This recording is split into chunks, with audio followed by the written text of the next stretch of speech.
Welcome to The Explainer. Today, we're diving into the incredible journey of the jungle Dhaba.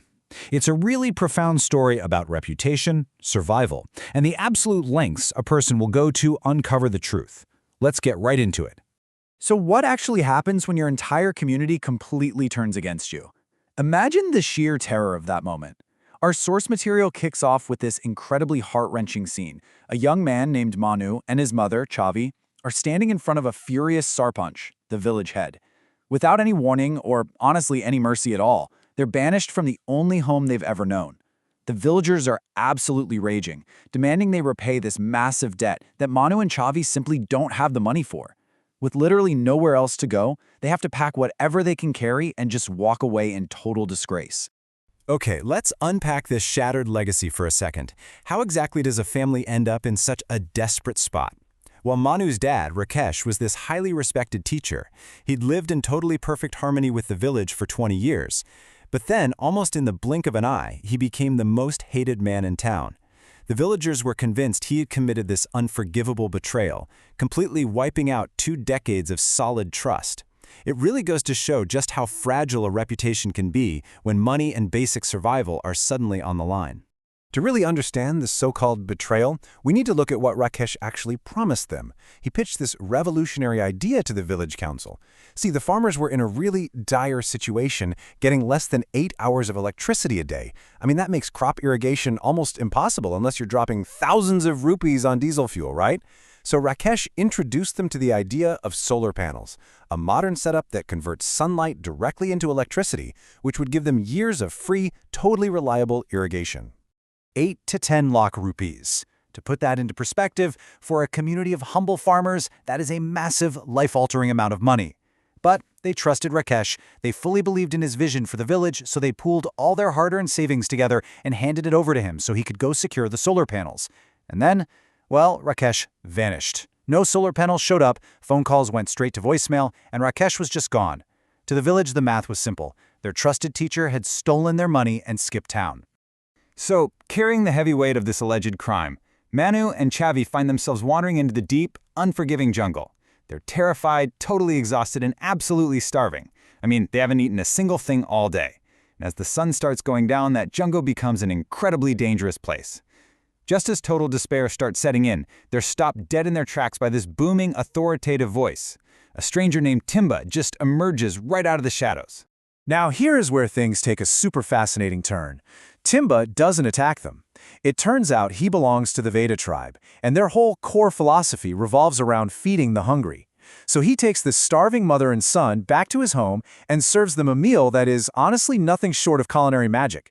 He uses these secret ancestral spices to whip up a spicy eggplant and tomato chutney, a really unique banana vegetable, and their famous mouth-watering potato rice, aloo bhat.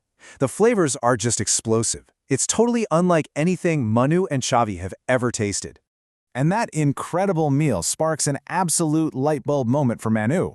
He's looking at these empty clay pots, and it hits him. Wait, why not open our own dhaba, a roadside restaurant?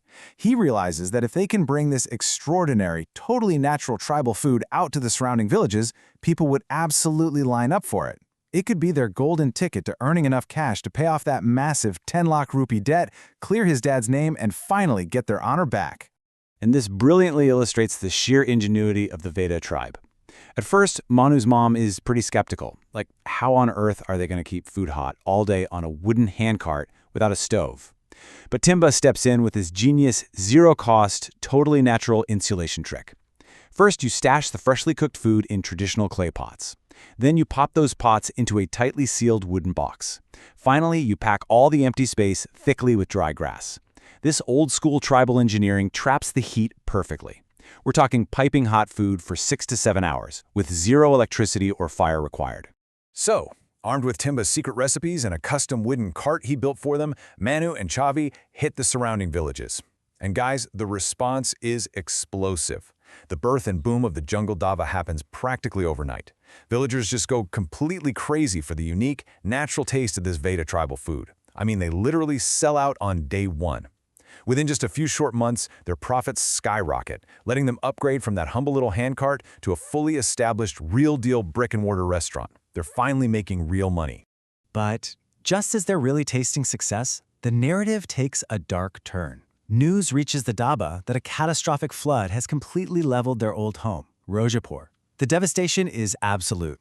Homes are washed away, entire crop fields are totally submerged underwater, and the villagers, the same ones who kicked them out, are left destitute, starving, and homeless. And this sets up a massive moral dilemma. Do they return to the very village that banished them?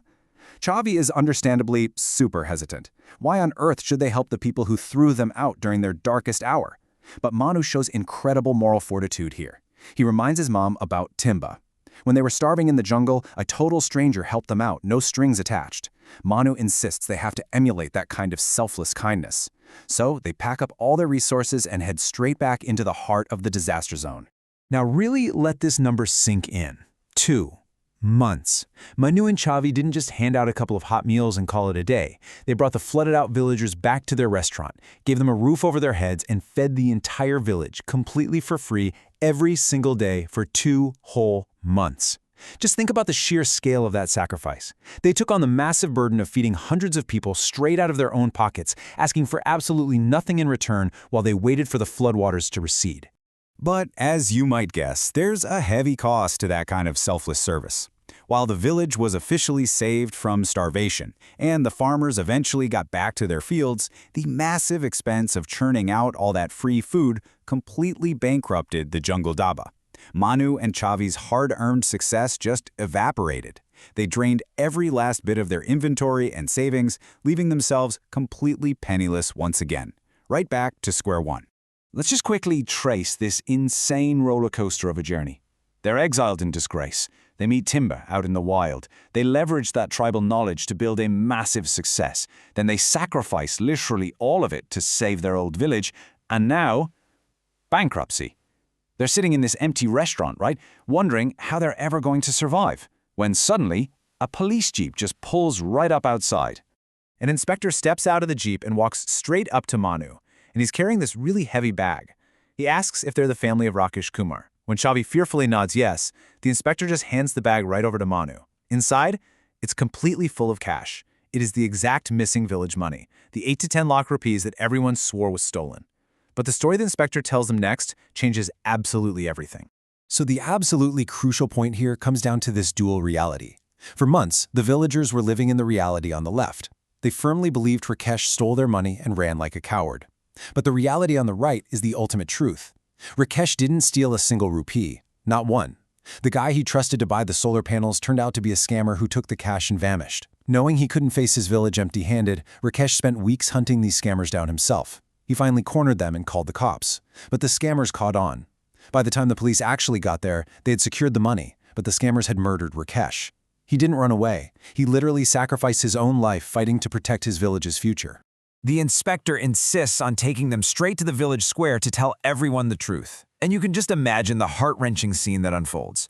The villagers, who literally just spent the last 2 months eating free food provided by Rakesh's son, are suddenly hit with the crushing reality of what they've done. They're openly weeping, filled with this deep, heavy regret. They realize they banished and cursed the family of a guy who died fighting for their livelihoods. It's a moment of absolute, undeniable vindication for Mannu and Chhavi, even though it obviously comes with immense grief. Deeply ashamed, the villagers hand all that recovered money straight over to Mannu. Technically, it's the village's money, but they insist it belongs to him now. And with that capital, Mannu is finally able to rebuild. But he doesn't just dust off the old wooden cart. He uses those funds to build a beautiful, permanent, brand new restaurant right smack in the center of the village. And to honor the hero whose ultimate sacrifice made all of it possible, he proudly names it Rakesh Dhaba. We'll wrap up this explainer with a really profound thought from Timba. Love and service have always been the core religion of our tribe. It was that exact same philosophy of complete selflessness that saved Mannu out in the jungle, saved the village during the terrible flood, and ultimately brought the truth into the light. It leaves us with a pretty massive question to ponder for our own lives. When we're faced with betrayal and profound loss, do we choose bitterness, or do we, like Mannu and his dad, choose the much harder path of selfless service? Something to really think about. Thanks for exploring this amazing journey with me.